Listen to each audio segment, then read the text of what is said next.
I'm here today with Sizwe Nxasana, who's heading up the ministerial task team that is looking into student loans and financing.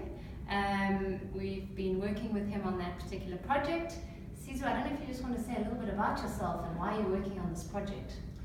Well, I was appointed as the chairman of the National Student Financial Aid Scheme last year in October. In fact, I started work on the 14th of October, which was quite a landmark day because it's when the student protest under the banner of #Fees Must Fall started.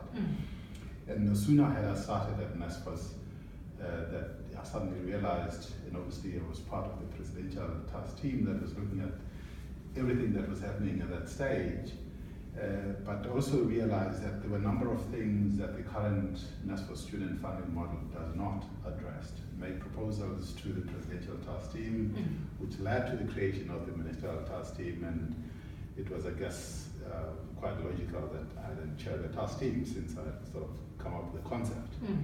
So that's how I'm involved with the ministerial task team, and we're trying to address not only the student funding for poor and the so-called missing middle, but also how we improve the chances of success when they're at institutions, whether it's different colleges or universities, as well as how they get employment, but also, how we get all the key stakeholders involved in addressing the pipeline and the transformation issues, the success of students, the employment of students, and so on. And I believe this has been quite a complex process. Tell us a little bit about the innovations that you've needed to explore to try and solve for some of these problems. Well, the number of innovations that we've looked at, from using technology to how we may raise funding from various sources, to how we then deploy that funding in addressing the key issues of the production of skills in the country. And one of those innovations has been around the development or the identification of a need for a social impact bond, which is particularly going to focus on reducing the dropout rate for students, but secondly, addressing the second primary objective, which is to make sure that students study, they are linked to employment, and then when they finish, they find places of employment, whether it is learnerships or it is internships and so on.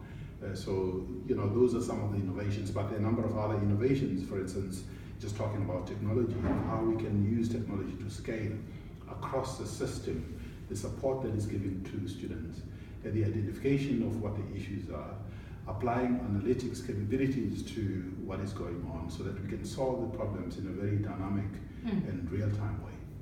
And could you also finally just say why you've been working with the Innovative Finance team at Bertha on this project? We're working with the team at the Bertha Centre because they have worked on some innovative, instruments that are supposed are dealing with some of the social problems. And as all know, social problems are really complex and therefore require a different way of thinking. They require innovations, they require solutions that are dynamic and that we can amend, adjust as we understand the environment. So that's why we selected the Bertha Centre. Great, and it's been fantastic working with you and your task team, and we look forward to the next few years together. Thank you.